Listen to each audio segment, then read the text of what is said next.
Vous écoutez un podcast de EJR Radio, la radio pour tous.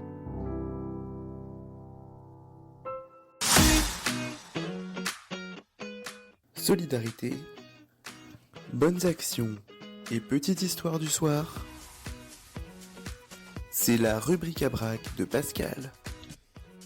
Et notre Pascal National nous a donc rejoint dans les studios pour cette rubrique à brac. Je crois que je t'ai bien fait rigoler. Ah, tu veux que j'étais éclaté de rire.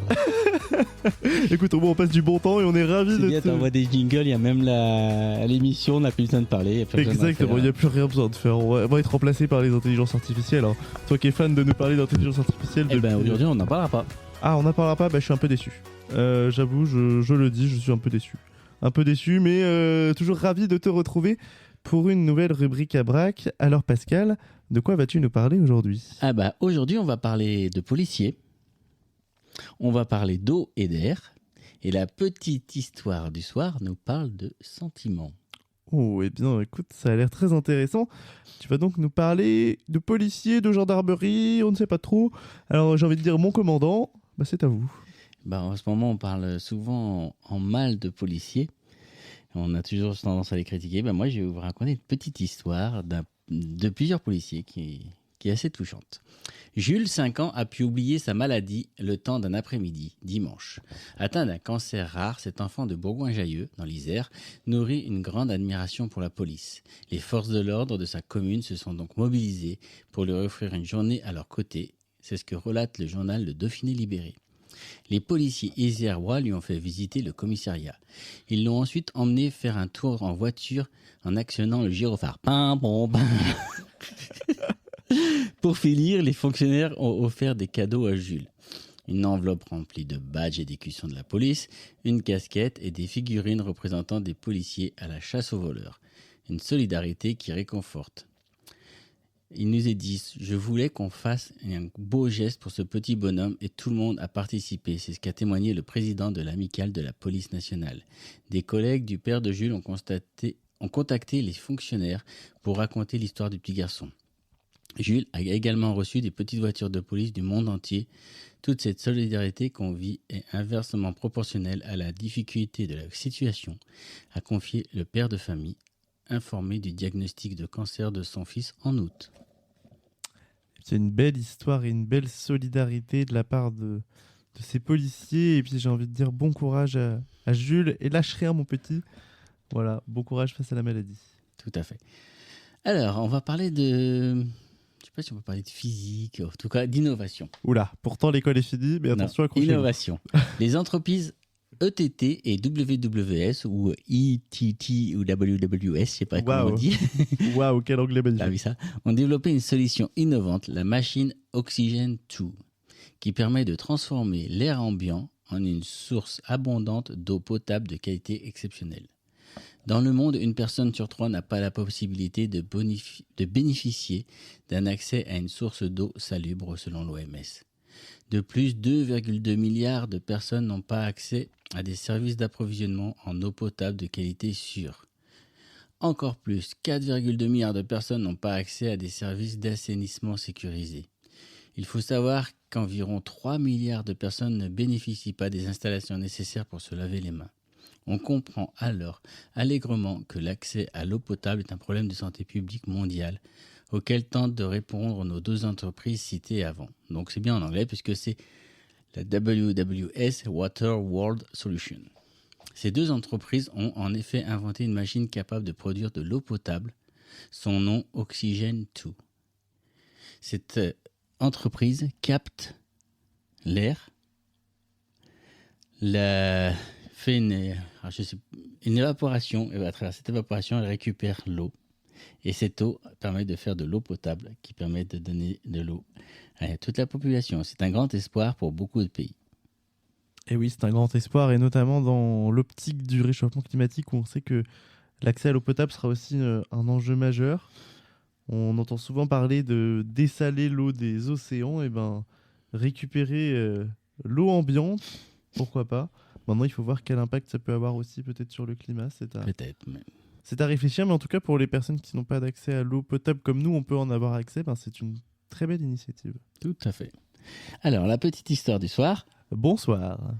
Il était d'une fois une île sur laquelle vivaient tous les sentiments et toutes les valeurs humaines.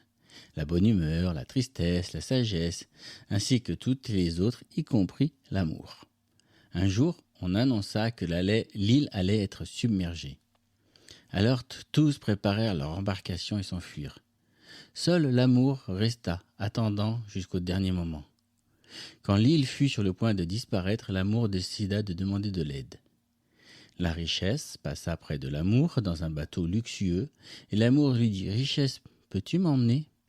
Je ne peux pas, car j'ai beaucoup d'or et d'argent dans mon bateau, il n'y a plus de place pour toi. » Alors l'amour décida de demander à l'orgueil, qui passait avec un magnifique bateau. « Orgueil, je t'en prie, emmène-moi. »« Oh, je ne peux pas t'emmener, amour, tu pourrais détruire la perfection qui règne dans mon bateau. » Ensuite demanda à la tristesse qui passait par là. « Tristesse, je t'en prie, emmène-moi. »« Oh, amour, répond la tristesse, je suis trop triste, j'ai besoin de rester seule. » Ensuite, la bonne humeur passa devant l'amour, mais elle était si heureuse qu'elle n'en dit même pas qu'on l'appelait.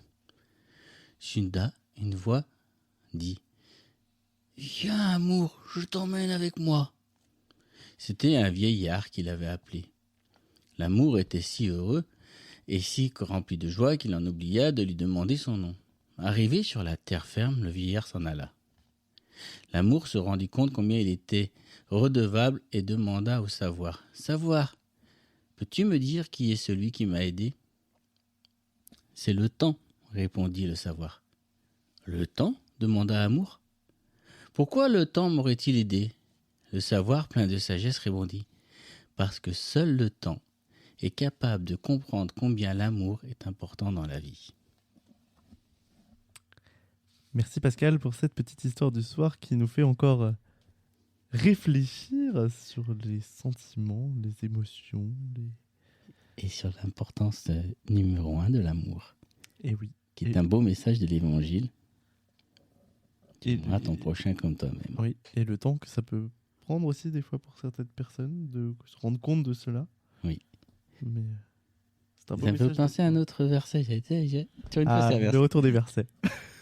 Là où est ton trésor, là aussi sera ton cœur. Ah, donc si nos trésors, c'est dans notre argent, dans notre orgueil, dans notre joie, notre tristesse, on peut mettre nos trésors dans beaucoup de choses. On en oublie le plus important qui est l'amour. Si je n'ai pas d'amour, je suis une cloche qui résonne. J'en ai plein. Il en a plein. Il est inspiré.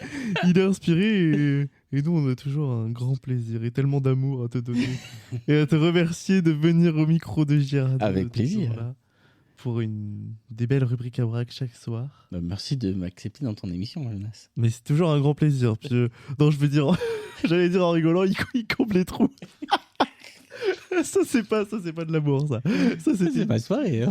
C'est une petite pique rigolote. Mais non, évidemment, bien sûr. Bien sûr. Qu'on aime tes rubriques à break. Et puis, je crois que les auditeurs aussi t'aiment beaucoup. Bah, j'ai l'impression parce que, en tout cas, elle marche bien dans les podcasts. Voilà. Comme les pensées du jour, d'ailleurs. Exactement. Et donc, tout cela, vous pourrez, je vous le rappelle, le retrouver en podcast sur l'ensemble de vos plateformes préférées dès le lendemain. Voilà, merci. Merci, Jonas. Merci à tous. On te donne rendez-vous demain. Bah oui, demain. Pour une nouvelle rubrique à braque et toujours de la solidarité, de la bonne humeur. De l'amour. De l'amour. Que du love, comme on dit chez les jeunes. Que du love. Et on te remercie. Bonne soirée à toi. Bonne soirée à vous. Bonne fin d'émission. Merci Pascal. Bye bye. Retrouvez After Work du lundi au jeudi en direct de 16h30 à 19h sur EJR Radio durant l'intégralité du mois de juillet avec Jonas. Vous n'avez pas pu vivre ou vous souhaitez réécouter un passage d'After Work ? Aucun problème, tout est disponible en podcast sur toutes vos plateformes préférées dès le lendemain. EJR Radio, la radio pour tous.